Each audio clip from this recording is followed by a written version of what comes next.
Hello दोस्तों, child development pedagogy के 5000 question की सीरीज में फिर से आपका स्वागत है। आइए आज का पहला प्रश्न करते हैं। आज का पहला प्रश्न है आपका क्वेश्चन नंबर 371 371। 370 तक हम पहले कर चुके हैं, वो आपको हमारे यूट्यूब चैनल पर वीडियो में मिल जाएंगे।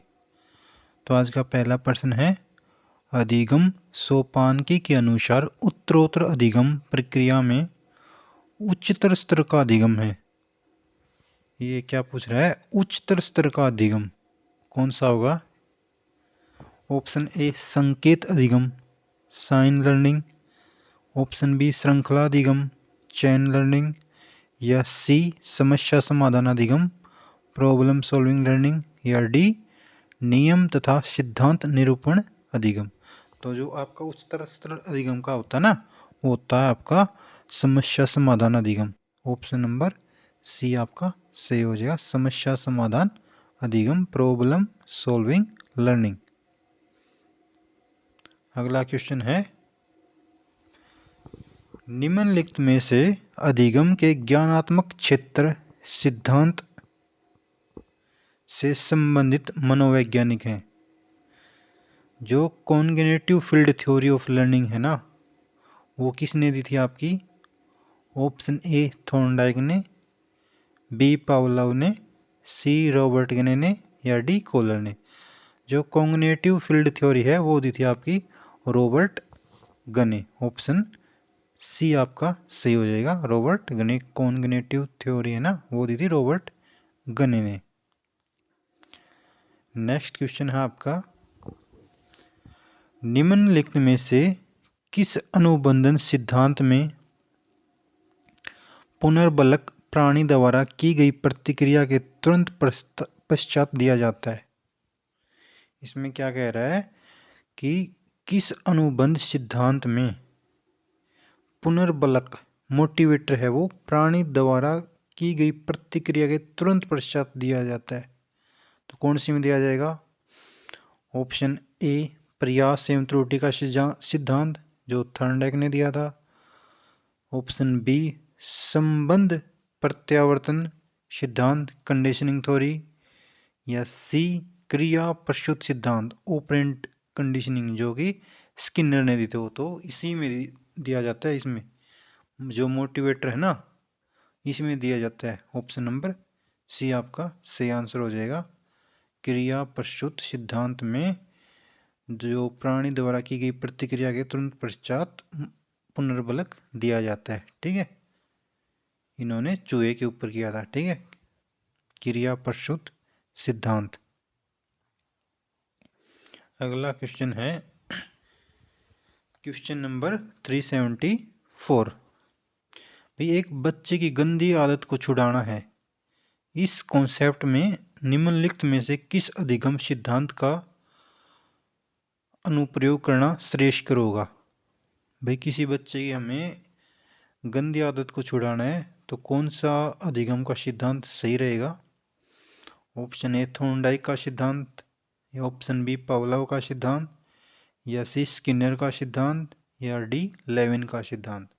तो इसके लिए सही रहेगा आपका पावलोव का प्राचीन अनुबंधन सिद्धांत। ऑप्शन नंबर बी आपका सही हो जाएगा। अगला क्वेश्चन है 375। अधिगम के संदर्भ में पुनर्बलन से अभिप्राय है। जो पुनर्बलन है उससे क्या अभिप्राय है?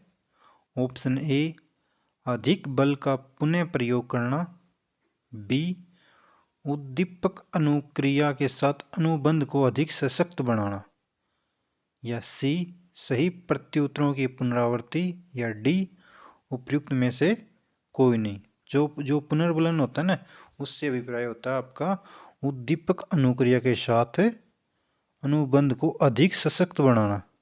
जो आपकी प्रोसेस हो रही है ना, उसके साथ आपका जो अनुबंधन है, अनुबंध जो उसको अधिक सशक्त बनाना, उसके साथ ऐड हो जाए। तो ये आपका ऑप्शन नंबर बी सही हो जाएगा। अगर वो अच्छे से ना पुनर्बलन नहीं होगा ना तो प्रोसेस ही नहीं होगी। तो इसलिए क्या कह रहा है ये, पुनर्बलन से यही अभिप्राय है कि उद्दीपक अनुक्रिया के साथ अनुबंध को अधिक सशक्त बनाना। अगला क्वेश्चन है आपका क्वेश्चन नंबर 376, श्रृंखला अधिगम। क्वेश्चन नंबर 376, श्रृंखला अधिगम का प्रत्यय निम्नलिखित में से किस अधिगम सिद्धांत से संबंधित है? जो श्रृंखला अधिगम है ना, तो वो किस सिद्धांत से संबंधित है? ऑप्शन ए क्रिया प्रसूत अधिगम सिद्धांत से, बी संबंध प्रत्यावर्तन का सिद्धांत, या सी सूझ का सिद्धांत, या डी प्रयास एवं त्रुटि का सिद्धांत। तो आपका जो श्रृंखला अधिगम सिद्धांत है ना, वो जुड़ा हुआ होता है आपका जो क्रिया प्रसूत सिद्धांत है ना, इससे क्रिया प्रसूत सिद्धांत। ऑप्शन ए आपका सही हो जाएगा। अगला क्वेश्चन है आपका क्वेश्चन नंबर 377, निम्नलिखित में से किस मनोवैज्ञानिक ने सीखने के संदर्भ में दिए गए विभिन्न सिद्धांतों को क्रमिक रूप से संजोकर अपना सिद्धांत प्रस्तुत किया था? वो थे आपके ऑप्शन ए पियाजे, बी लेविन, सी ब्रूनर, या डी रॉबर्ट गने। तो वो थे आपके रॉबर्ट गने। ऑप्शन नंबर डी आपका सही हो जाएगा। अगला क्वेश्चन है 378, शाब्दिक अधिगम वर्बल लर्निंग के संबंध में निम्नलिखित में पूर्व आवश्यकता होगी। जो वर्बल लर्निंग करेंगे हम उसके संबंध में पूर्व आवश्यकता होगी। ऑप्शन ए संकेत अधिगम, उद्दीपक प्रतिक्रिया अधिगम, श्रृंखला अधिगम। ऑप्शन बी संकेत अधिगम, श्रृंखला अधिगम, उत्तेजनानुक्रिया अधिगम। ऑप्शन सी संकेत अधिगम, प्रत्याधिगम, श्रृंखला अधिगम। तो इसका सही आंसर रहेगा आपका ऑप्शन नंबर ए संकेत अधिगम, उद्दीपक प्रतिक्रिया अधिगम और श्रृंखला अधिगम। अगला क्वेश्चन है आपका 379, एक बच्चे को एक वस्तु दिखाकर गुड़िया कहा जाता है। अगली बार बच्चा उस वस्तु को देखते गुड़िया कहेगा। तो ये किसका उदाहरण है ये? ऑप्शन ए श्रृंखला का, बी संकेत का, या सी शाब्दिक साचार्य अधिगम, या डी विभेद अधिगम। तो ये है आपका शाब्दिक साचार्य अधिगम। ऑप्शन नंबर सी शाब्दिक साचार्य अधिगम। हम शब्द से जोड़ रहे हैं ना उसको, गुड़िया को। तो अगला क्वेश्चन है 380, पियाजे ने अपने अधिगम सिद्धांत के अंतर्गत अधिगम के 4 स्तर बताए। तो इनमें से तीसरा स्तर कौन सा है? देखो पियाजे ने 4 स्तर बताए थे। पहला था संवेदी पेशी अवस्था, दूसरा था पूर्व संक्रियात्मक अवस्था, तीसरा था मूर्त संक्रियात्मक अवस्था और चौथा था औपचारिक संक्रियात्मक अवस्था। तो वो आपका हो जाएगा मूर्त क्रियात्मक अवस्था, कॉन्क्रीट ऑपरेशनल स्टेज। तीसरी अवस्था आपकी हो जाएगी ऑप्शन नंबर ए, जो कि 7 से 12 वर्ष के बीच होती है। इसमें मूर्त चिंतन होता है। ठीक है। अगला क्वेश्चन है आपका 381, अधिगम की किस अवस्था पर चिंतन अमूर्त की अपेक्षा स्थूल होता है? अभी बताया था ना, जो अधिगम है वो कौन सी अवस्था में मूर्त होता है? ऑप्शन ए संवेदीगामक अवस्था, बी पूर्व क्रिया अवस्था, सी संक्रियात्मक अवस्था, या डी इनमें से कोई नहीं। देखो वो होगा आपका स्थूल संक्रियात्मक अवस्था, यानी कि ऑपरेशनल स्टेज जो हम स्थूल कहते हैं, उसमें मूर्त चिंतन होता है। वो होगी आपकी तीसरी स्टेज, जो कि 7 से 12 वर्ष के बीच होती है। पहली होगी 0 से 2, दूसरी होगी 2 से 7, और तीसरी होगी 7 से 12, और चौथी होगी 12 वर्ष के बाद। अगला क्वेश्चन है आपका 382। बच्चे के विकास के सिद्धांतों को समझना शिक्षक की सहायता करता है। बच्चे के जो डेवलपमेंट के जो प्रिंसिपल है उनको समझने से एक शिक्षक को क्या फ़ायदा होगा। ऑप्शन ए, शिक्षार्थी आर्थिक पृष्ठभूमि को पहचानने में। बी, शिक्षार्थियों की भिन्न अधिगम शैलियों को प्रभावी रूप से संबोधित करने में। हाँ, ये सही रहेगा, क्योंकि हर एक बच्चा अलग अलग तरीके से सीखता है ना। हर एक बच्चे की अलग अलग आवश्यकताएं होती हैं, तो वो इन चीज़ों को उसके जो विकास के सिद्धांत है ना उससे सीख पाएगा। तो ऑप्शन बी आपका सही आंसर हो जाएगा। जो शिक्षार्थियों की भिन्न भिन्न अधिगम शैली है ना, तो वो उनको अच्छे से समझा भी पाएगा और पढ़ा भी पाएगा। Option B. इसमें क्या कह रहा है ये, बच्चों के विकास के सिद्धांत को समझना शिक्षक के लिए अत्यंत आवश्यक है। इसके माध्यम से शिक्षक बच्चों की रुचियों, व्यवहारों, संवेगों आदि को सही दिशा में निर्देशित कर सकता है। उनकी आवश्यकताओं को ध्यान में रखकर अपनी शिक्षण शैलियों का निर्माण कर सकता है। अगर मान लो बच्चे की सभी आवश्यकताओं को पूरा करना है शिक्षण से संबंधित, तो एक शिक्षक को उसके विकास से संबंधित जितने भी सिद्धांत हैं उनका जानना आवश्यक है, तभी वो उनकी आवश्यकताओं को पूर्ति कर सकेगा। अगला क्वेश्चन है 383। मानव विकास कुछ विशेष सिद्धांतों पर आधारित है। मानव जो विकास है वो कुछ विशेष सिद्धांतों पर आधारित है। निम्नलिखित में से कौन सा मानव विकास सिद्धांत नहीं है। ऑप्शन ए, निरंतरता का। निरंतर तो होता है, ये सिद्धांत तो है। ऑप्शन ए तो ठीक है आपका, है ये तो, हमने नहीं पे जाना है। बी, प्रतिवर्ती। नहीं, प्रतिवर्ती नहीं होता। प्रतिवर्ती का मतलब होता है दोबारा किसी चीज़ में आना। जैसे मान लो आपका बच्चा बाल्यावस्था में या किशोरावस्था में वापिस उस ऐसा अवस्था में थोड़ी जाएगा, तो आपका प्रतिवर्ती नहीं होगा। ऑप्शन बी आपका सही हो जाएगा। सामान्य से विशिष्ट होता है, अनुक्रमिकता भी होती है क्रम के अनुसार। तो ए, सी और डी तो होते हैं। ऑप्शन नंबर बी आपका हो जाएगा प्रतिवर्ती। बच्चा आगे की तरफ बढ़ता है ना कि पीछे की तरफ जाएगा। मान लो किशोरावस्था में है तो बाल्यावस्था में थोड़ी जाएगा, तो आपका ऑप्शन बी सही हो जाएगा। ये क्या कह रहा है, प्रतिवर्ती मानव विकास का सिद्धांत नहीं है। प्रतिवर्ती शब्द का तात्पर्य है पुनः प्रारंभ करना, ठीक है, यानी वापस थोड़ी जाएगा। और मानव विकास एक बार परिपक्वता प्राप्त करने पर पुनः प्रारंभ नहीं होता है। अगला क्वेश्चन है 384। विकास कभी न समाप्त होने वाली प्रक्रिया है। जो विकास है वो कभी न समाप्त होने वाली प्रक्रिया है। यह विचार किससे संबंधित है। ऑप्शन ए, एकीकरण का सिद्धांत। एकीकरण के सिद्धांत में तो देखो, पहले बच्चा एक उंगली चलेगा, फिर पूरे हाथ को, फिर ऐसे मतलब हर चीज़ को मतलब एकीकरण करेगा, ठीक है। और ऑप्शन बी में क्या, निरंतरता का सिद्धांत, मतलब विकास कभी न समाप्त होने वाला, मतलब निरंतर चलता है। तो ऑप्शन नंबर बी आपका सही हो जाएगा, ऑप्शन बी। अगला क्वेश्चन देखो, विकास जन्म से मृत्यु तक निरंतर चलने वाली प्रक्रिया है। इसमें कोई भी विकास आकस्मिक ढंग से नहीं होता है, बल्कि धीरे धीरे होता है। अतः है विकास कभी न समाप्त होने वाली प्रोसेस है, और निरंतरता का सिद्धांत है वो इसी से संबंधित है। अगला क्वेश्चन है आपका, निम्न में से कौन सा विकास का सिद्धांत नहीं है। कौन सा नहीं है भाई आपका विकास का सिद्धांत।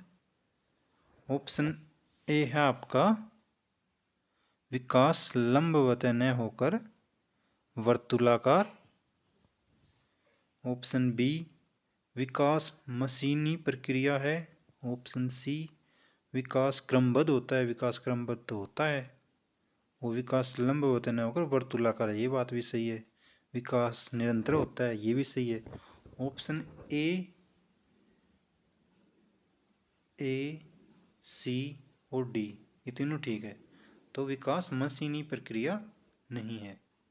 ये आपका गलत हो जाएगा। हमें नहीं पे जाना था ना, कौन सा विकास का सिद्धांत नहीं है, तो क्या नहीं है आपका ऑप्शन बी विकास मशीनी प्रक्रिया है, ये आपका गलत हो जाएगा। ठीक है, इसमें क्या है आपका, ये देखो यहाँ पर डी नहीं आएगा, ये आएगा यहाँ पर बी। विकास के प्रमुख सिद्धांत हैं निरंतरता का सिद्धांत, व्यक्तिगतता का सिद्धांत, परिमार्जिता का सिद्धांत, वर्तुलाकार प्रगति का सिद्धांत, समान प्रतिमान का सिद्धांत, वंशानुक्रम तथा वातावरण की अंतःक्रिया का सिद्धांत। ठीक है, लेकिन विकास एक मशीनी प्रक्रिया नहीं है। अगला क्वेश्चन है आपका 386। तो 386 में क्या कह रहा है ये, शिक्षण अधिगम प्रक्रिया में व्यक्तिगत रूप से ध्यान देना महत्वपूर्ण है। जो मान लो एक अध्यापक है, वो अपने शिक्षण अधिगम प्रक्रिया में अगर व्यक्तिगत रूप से ध्यान देता है तो वो क्यों महत्वपूर्ण है?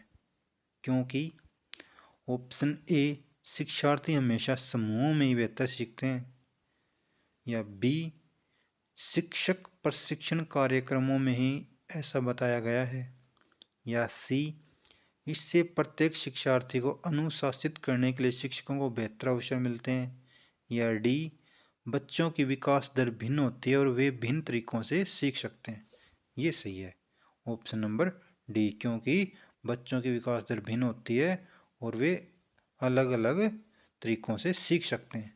ऑप्शन नंबर डी आपका सही हो जाएगा, क्योंकि कोई बच्चा तेजी से सीखता है, कोई बच्चा धीरे धीरे भी सीखता है,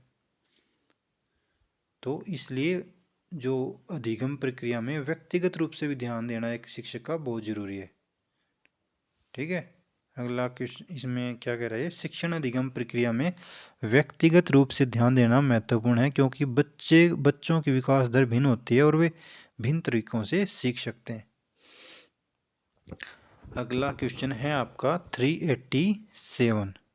इसमें क्या कह रखा है, संकल्पनाओं की व्यवस्थित प्रस्तुति विकास के निम्नलिखित किन सिद्धांतों के साथ संबंधित हो सकती है? तो ये क्या ऑप्शन क्या क्या कह रहे हैं इसके, ऑप्शन ए में विद्यार्थी भिन्न दरों पर विकसित, बी विकास विषम जातीय स्वायत्तता की ओर अग्रसर होता है, या ऑप्शन सी विकास सापेक्ष रूप से क्रमिक होता है। ये सही है आप इसका, विकास है सापेक्ष रूप से क्रमिक होता है। ऑप्शन नंबर सी आपका सही हो जाएगा। अगला क्वेश्चन है, देखो संकल्पनाओं की व्यवस्थित प्रस्तुति विकास के क्रमिक सिद्धांत के साथ संबंधित हो सकती है। विकास की प्रक्रिया गर्भावस्था से मृत्यु पर्यंत निरंतर चलती रहती है, बल्कि विकास का एक निश्चित क्रम होता है। अगला क्वेश्चन है आपका 388।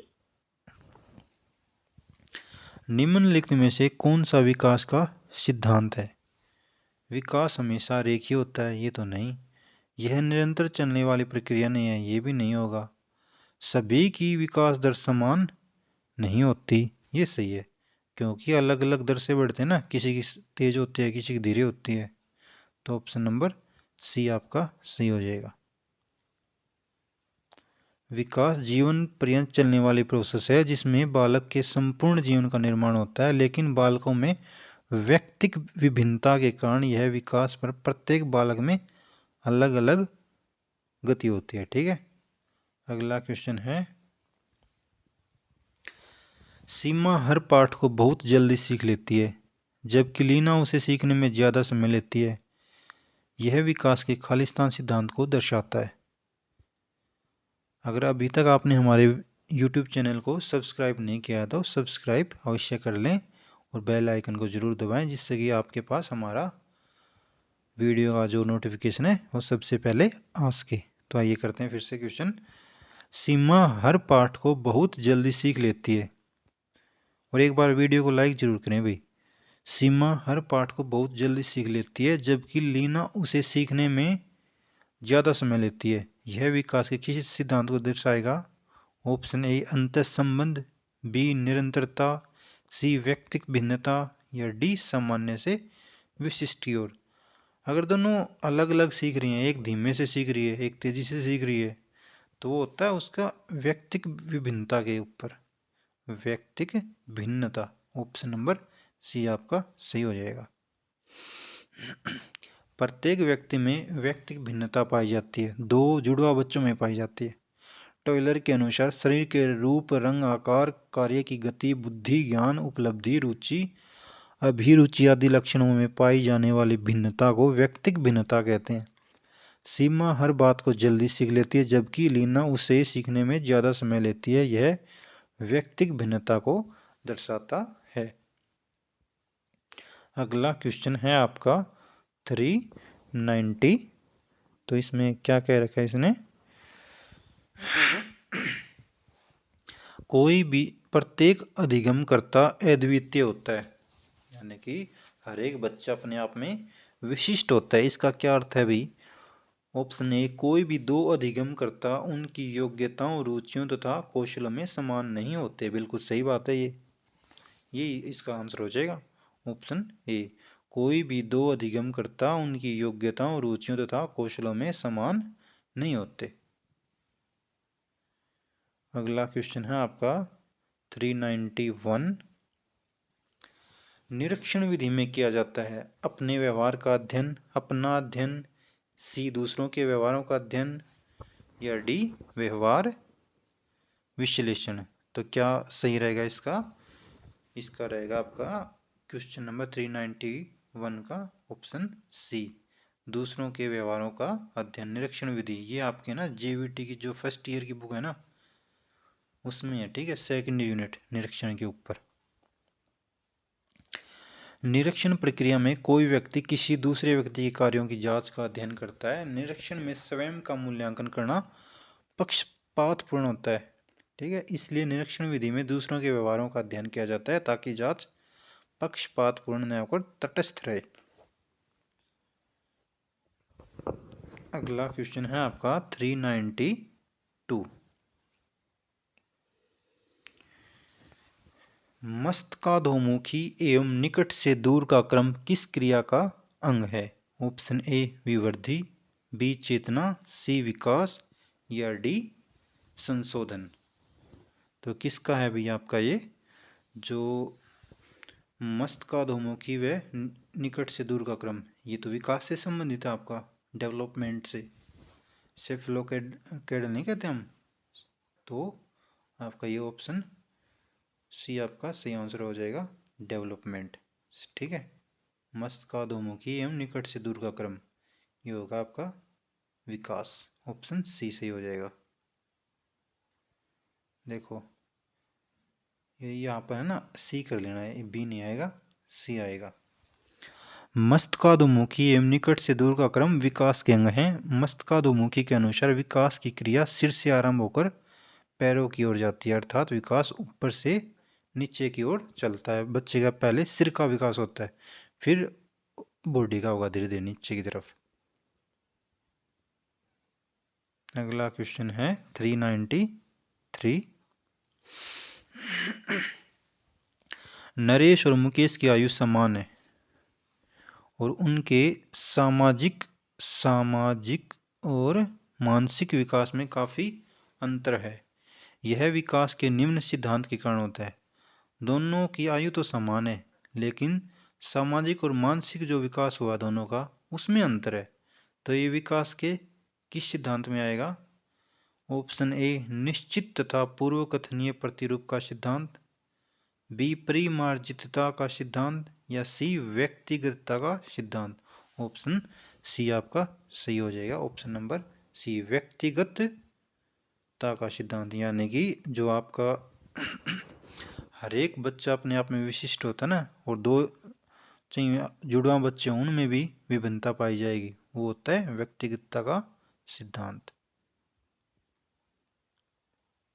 दो व्यक्तियों में सामाजिक एवं मानसिक विकास में काफ़ी अंतर होता है, जो उनकी सामाजिक पृष्ठभूमि, शिक्षण स्तर, परंपरागत स्तर, व्यक्तिगत रुचि के कारण होता है, जिसे व्यक्तिगतता का सिद्धांत कहते हैं, जिससे व्यक्ति की अपनी पहचान होती है। अगला क्वेश्चन है आपका 394। मानव जाति में विकास होता है। ऑप्शन ए बाल्यावस्था के अंत तक, बी किशोरावस्था के अंत तक, सी प्रौढ़ावस्था के प्रारंभ तक, या डी जीवन पर्यंत। तो मानव जाति में विकास होता है जीवन पर्यंत, जन्म से लेकर मृत्यु तक विकास निरंतर चलता रहता है और वृद्धि रुक जाती है एक समय पर। विकास एक जीवन पर्यंत चलने वाली प्रोसेस है जो मानव की भ्रूणावस्था से प्रारंभ होकर मृत्यु तक चलती रहती है। अगला क्वेश्चन है आपका क्वेश्चन नंबर 395। निम्न में से विकास का कौन सा सिद्धांत है वो गलत है। यह एक सतत प्रक्रिया है। भाई निरंतर प्रक्रिया तो है विकास। ऑप्शन ए तो ठीक है। विकास संयोगों का परिणाम है, यह नहीं होगा, ये गलत हो जाएगा। और सी में क्या कह रहा है, विकास में व्यक्तिगत विभिन्नता होती है, बिल्कुल होती है। और यह पूर्व कथनीय है, बिल्कुल ये भी बात सही है। हम पहले कह सकते हैं ना, पहले शैशवावस्था आएगी, बाल्यावस्था आएगी, फिर किशोरावस्था, प्रौढ़ावस्था, पूर्व कथनीय तो हो गया। व्यक्तिगत भिन्नता भी होती है, दो बच्चे एक समान थोड़ी होते हैं व्यवहार में, शिक्षा में, सामाजिक व्यवहार में, तो ये अलग अलग होते हैं ना। और यह एक सतत प्रक्रिया है, तो ये तो ठीक हो गया, यानी कि ऑप्शन बी आपका सही हो जाएगा, ये सिद्धांत नहीं है। अगला क्वेश्चन है आपका 396। इसमें क्या कह रहा है ये 396 वाले क्वेश्चन में, फ्रायड की विकास की अवस्थाओं के अनुसार अवस्था को प्रारंभिक विद्यालय आयु समझा जाता है। ऑप्शन ए मुखावस्था, बी अव्यक्तावस्था, सी गुदावस्था, या डी शैशवावस्था। तो वो होती है आपकी ऑप्शन नंबर डी शैशवावस्था।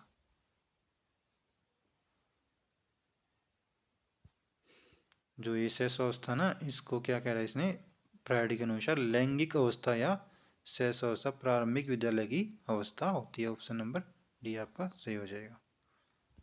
अगला क्वेश्चन है 397। विशेष अवधि के दौरान विकास प्रगति करता है।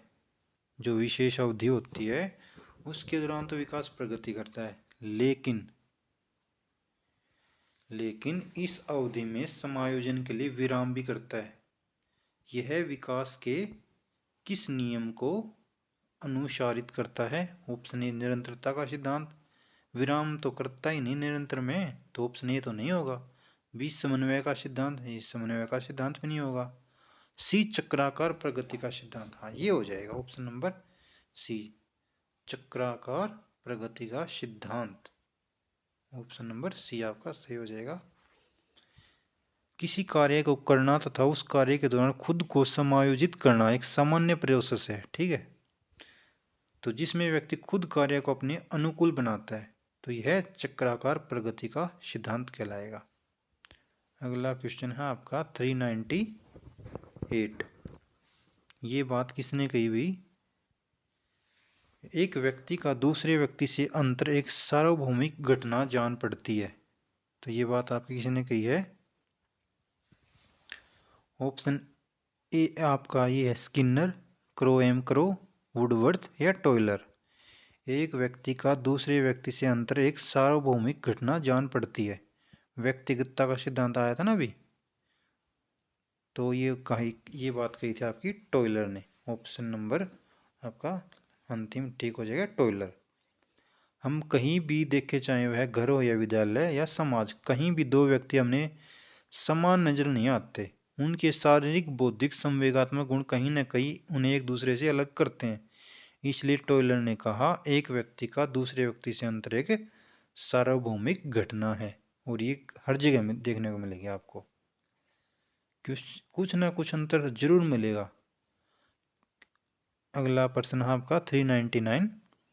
बच्चे के विकास के सिद्धांतों को समझना शिक्षक की सहायता करता है। ऑप्शन ए शिक्षार्थियों की भिन्न अधिगम शैलियों को प्रभावी रूप से संबोधित करने, बी शिक्षार्थी की आर्थिक पृष्ठभूमि को पहचानने में, सी शिक्षार्थी के सामाजिक स्तर को पहचानने में, डी शिक्षार्थी को क्यों पढ़ाना चाहिए यह औचित्य स्थापित करने में। तो ये आपका ऑप्शन नंबर ए सही हो जाएगा। शिक्षार्थियों की भिन्न भिन्न अधिगम शैलियों को प्रभावी रूप से संबोधित करने में। अगला क्वेश्चन है आपका क्वेश्चन नंबर 400। यह आज आपका अंतिम प्रश्न है। मनोसामाजिक सिद्धांत निम्नलिखित में से किस पर बल देता है? ऑप्शन ए उद्दीपन व प्रतिक्रिया पर। ऑप्शन बी है आपका लिंगीय व प्रसुप्ति स्तर। या सी है आपका उद्यम के मुकाबले में हीनता स्तर। या डी है आपका क्रिया प्रसूत अनुबंधन। तो मनोसामाजिक सिद्धांत वो एरिक्सन ने दिया था ना, तो उसमें उन्होंने बल दिया था उद्यम के मुकाबले हीनता स्तर पर। ऑप्शन नंबर सी आपका सही हो जाएगा। ये आज आपका अंतिम प्रश्न था। और अगर अभी तक आपने हमारे YouTube चैनल को सब्सक्राइब नहीं किया तो सब्सक्राइब कर लें और वीडियो को लाइक करें, कमेंट करें। धन्यवाद।